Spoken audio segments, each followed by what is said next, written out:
In the world of bookkeeping, there's a term that often gets thrown around but can leave many scratching their heads: sundry. It sounds fancy, doesn't it? But at its core, sundry refers to those little expenses that just don't fit neatly into any category. You know, the ones that make you think, what on earth do I do with this? We're talking about everything from that random fee your bank charged you for a single money transfer to the flowers you bought for a coworker's retirement party. These are expenses that don't happen regularly, don't require a major financial commitment, and yet they still need to be accounted for. So let's dive into the world of sundries and find out how we can manage these quirky little costs effectively. First off, what is a sundry account? Well, it's essentially a catch all category in your general ledger. It's where accountants stash those various expenses that are too minor or too irregular to warrant their own line item.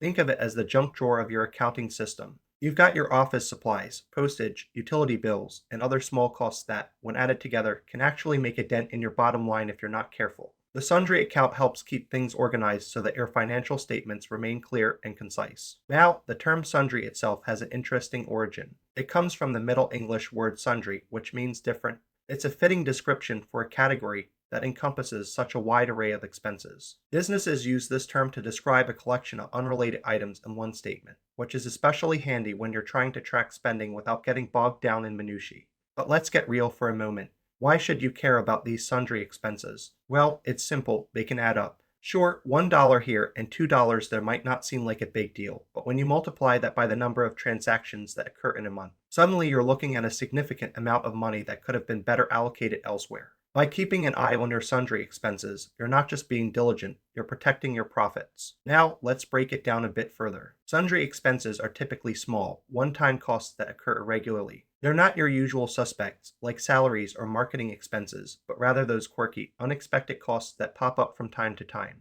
For example, let's say you need to make a last-minute purchase of office supplies because someone spilled coffee all over the printer. That's a sundry expense. Or perhaps you decide to treat your team to lunch after a successful project, and you end up spending a bit more than you planned.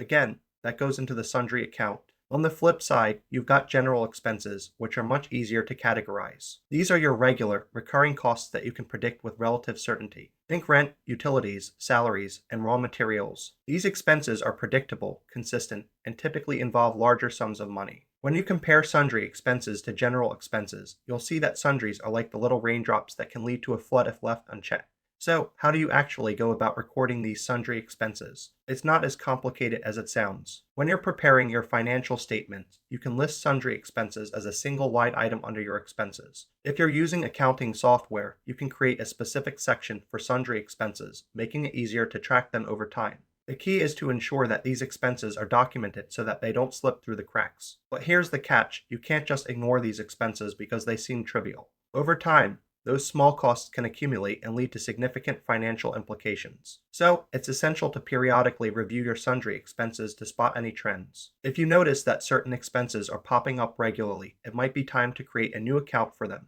This way, you're not left scrambling to categorize expenses that should have their own line items. Now, let's talk about sundry income. Just as businesses have those random expenses, they also generate income from various unexpected sources. This could be anything from rental income, late fees, or even gains from selling off old equipment. While this income may not be substantial compared to your primary revenue streams, it still needs to be accounted for accurately. Just like with expenses, the irregularity of this income is what defines it as sundry. Imagine you've got a vending machine in your office that generates a little extra cash every month. That's sundry income. Or perhaps you've rented out a piece of equipment that you no longer use. Again, that's income that doesn't come from your main business operations, but still contributes to your overall financial health. When you record sundry income, it's typically shown as a credit in your profit and loss statement.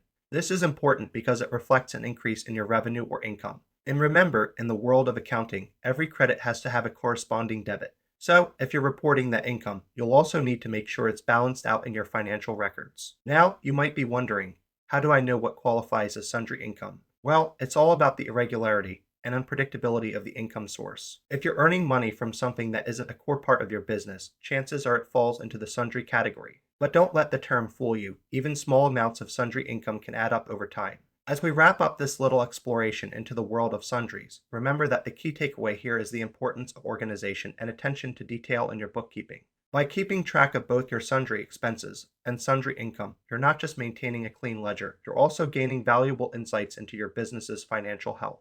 It's about making sure that every dollar counts, whether it's a significant expense or a random little cost that you might have otherwise overlooked. So, the next time you find yourself dealing with an unusual expense or a quirky little income source, don't panic. Just remember that there's a place for it in your accounting system. Embrace the sundries, categorize them, and keep your financial records in tip top shape. After all, in the world of business, it's the little things that can make a big difference.